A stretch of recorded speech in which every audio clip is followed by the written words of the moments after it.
Hello दोस्तों, जय माता दी। आप सब खुश रहें, स्वस्थ रहें, इन्हीं सभी शुभकामनाओं के साथ हम वीडियो की शुरुआत करते हैं। हम आज के इस वीडियो में संतोषी माता की व्रत कथा लेकर आए हैं। एक समय की बात है, एक बुढ़िया थी जिसके 7 बेटे थे। उनमें से 6 कमाते थे और एक न कमाने वाला था। वह बुढ़िया उन 6 को अच्छी रसोई बनाकर बड़े प्यार से खिलाती और 7वें को उनका झूठा बचा हुआ खिलाती थी। परंतु वह भोला था, मन में कुछ विचार नहीं करता। एक दिन वह अपनी पत्नी से बोला, देखो मेरी माता मुझसे कितना प्रेम करती हैं। उसने कहा, वह तुम्हें सभी का झूठा खिलाती हैं, फिर भी तुम ऐसा कहते हो, तो तुम समय आने पर देख सकते हो। एक दिन बहुत बड़ा त्योहार आया। बुढ़िया ने 7 प्रकार के भोजन और चूरमे के लड्डू बनाए। 7वां लड़का यह बात जांचने के लिए सिर दुखने का बहाना करके पतला कपड़ा ओढ़कर सो गया और देखने लगा। माँ ने उनको बहुत अच्छे आसनों पर बिठाया और 7 प्रकार के भोजन और लड्डू परोसे। वह उन्हें बड़े प्रेम से खिला रही थी। जब वे 6 उठ गए तो माँ ने उनकी झूठी थालियों से उनका लड्डू बनाया। फिर वह 7वें लड़के से बोली, अरे रोटी खा ले। वह बोला, माँ मैं भोजन नहीं करूँगा, मैं तो प्रदेश जा रहा हूँ। माँ ने कहा, कल जाता तो आज चला जा। वह घर से निकल गया। चलते समय उसे अपनी पत्नी की याद आई। वह गौशाला में कंडे थाप रही थी। वह बोला, मैं प्रदेश को जा रहा हूँ, आएंगे कुछ काल, तुम रहियो संतोष से, धर्म आपनो पाल। इस पर उसकी पत्नी बोली, जाओ पिया आनंद से, हमारी सोच हटाए, राम भरोसे हम रहें, ईश्वर तुम्हें सहाय।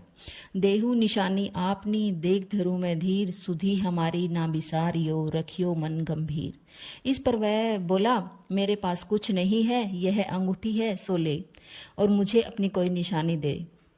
वह बोली, मेरे पास क्या है, यह गोबर भरे हाथ हैं। यह कहकर उसने उसकी पीठ पर गोबर भरे हाथ की थाप मार दी। वह लड़का चला गया, दूर देश में जा पहुंचा। वह एक व्यापारी के यहाँ जाकर बोला, मुझे नौकरी पर रख लीजिए। व्यापारी को जरूरत थी। वह बोला, तनख्वाह काम देखकर मिलेगी, तुम रह जाओ।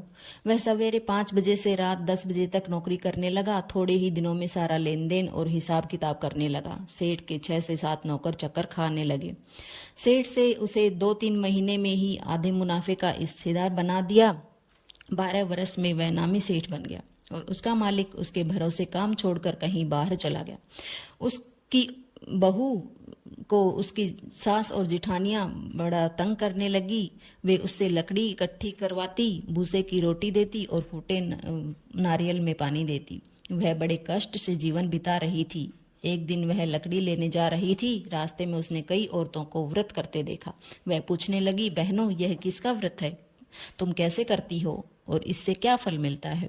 तो वह बोली, यह संतोषी माता का व्रत है, इसके करने से मनवांछित फल मिलता है। इससे गरीबी, मन की चिंताएं, मुकदमे, कलह, रोग नष्ट होते हैं और संतान सुख, धन, प्रसन्नता, शांति, मन पसंद वर मिलता है।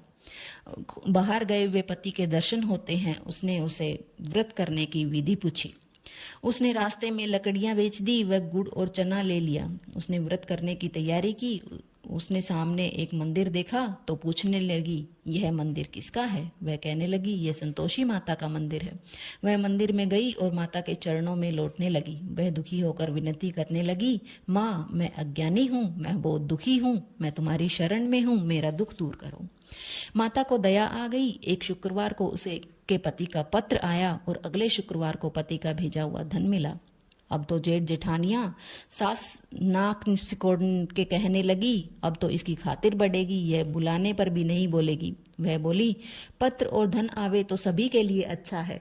उसकी आंखों में आंसू आ गए। वह मंदिर में गई और माता के चरणों में गिरकर बोली, हे माँ, मैंने तुमसे पैसा नहीं मांगा, मुझे तो अपना सुहाग चाहिए। मैं तो अपने स्वामी के दर्शन और सेवा मांगती हूँ। तब माता ने प्रसन्न होकर कहा, जा बेटी, तेरा पति आएगा। वह बड़ी प्रसन्नता से घर गई और घर का कामकाज करने लगी। उधर संतोषी माता ने उसके पति को सोपन में घर आने और पति की याद दिलाई। उसने कहा, माँ मैं कैसे जाऊं, प्रदेश की बात है, लेन देन का कोई हिसाब नहीं है। माँ ने कहा, मेरी बात मान, सवेरे नहा धोकर मेरा नाम लेकर घी का दीपक जलाकर दंडवत करके दुकान पर बैठना। देखते देखते सारा लेन देन साफ हो जाएगा, धन का ढेर लग जाएगा। सवेरे उसने अपने सुपन की बात सभी से कही तो सभी उसकी खिल्ली उड़ाने लगे।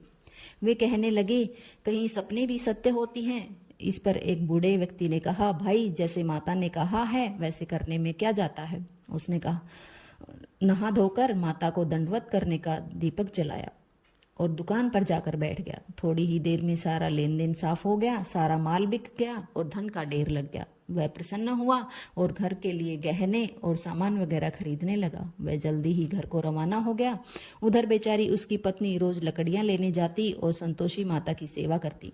उसने माता से पूछा, हे माँ, यह धूल कैसी उड़ रही है? माता ने कहा, तेरा पति आ रहा है, तू लकड़ियों के 3 बोझ बना।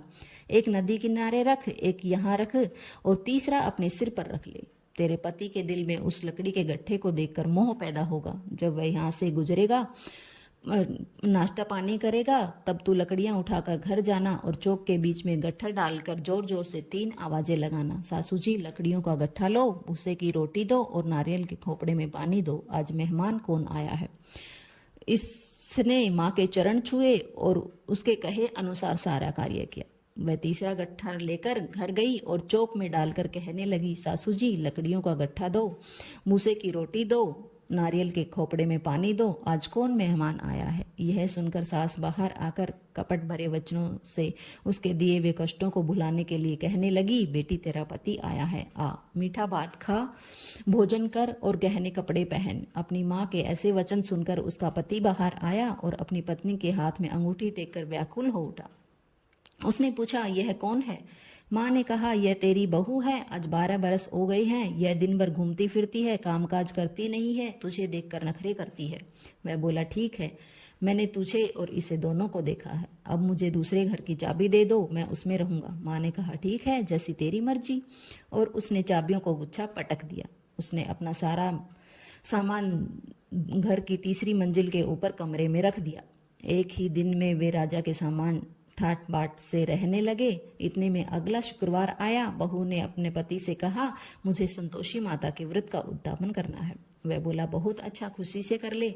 जल्दी ही उद्यापन की तैयारी करने लगी। उसने जेठ के लड़कों को जीमने के लिए कहा। उन्होंने मान लिया। पीछे से जिठानियों ने अपने बच्चों को सिखा दिया, तुम खटाई मांगना जिससे उसका उद्यापन पूरा ना हो। लड़कों ने जिम कर खटाई मांगी। बहू कहने लगी, भाई, खटाई किसी को नहीं दी जाएगी, यह तो संतोषी माता का प्रसाद है। लड़के खड़े हो गए और बोले, पैसे लाओ। वह भूली थी, कुछ न जानती थी। उसने पैसे दे दिए और वे इमली की खटाई मांगकर खाने लगे। इस पर संतोषी माता ने उस पर रोष किया।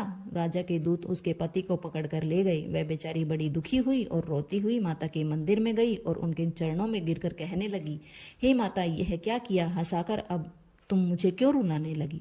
माता बोली, पुत्री, मुझे दुख है कि तुमने अभिमान करके मेरा व्रत तोड़ा है और इतनी जल्दी सब बातें भुला दी।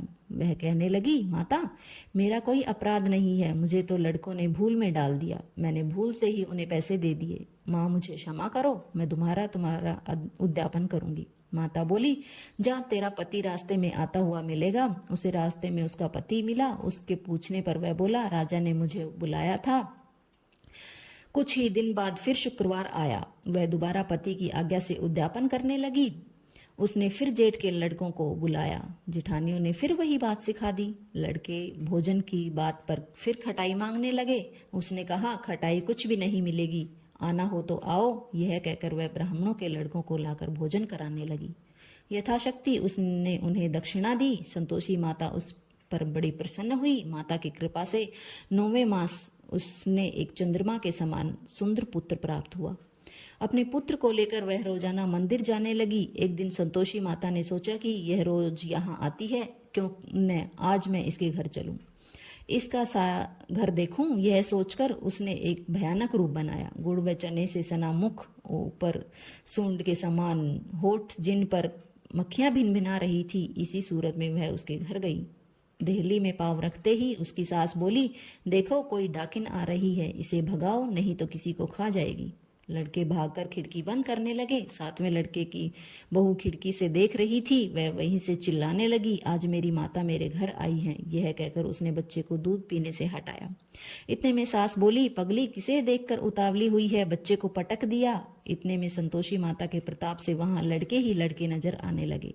बहू बोली, सासू माँ, मैं जिसका व्रत करती हूँ वह संतोषी माता हैं। यह कहकर उसने सारी खिड़कियां खोल दी। सबने संतोषी माता के चरण पकड़ लिए और विनती कर कहने लगे, हे माता, हम मूर्ख हैं, अज्ञानी हैं, पापी हैं। तुम्हारे व्रत की विधि हम नहीं जानते। तुम्हारा व्रत भंग कर हमने बहुत बड़ा अपराध किया है। हे जगत माता, आप हमारा अपराध क्षमा करो। इस पर माता उन पर बहुत प्रसन्न हुई। बहू को जैसा फल दिया वैसा माता सबको दे। जय माता दी।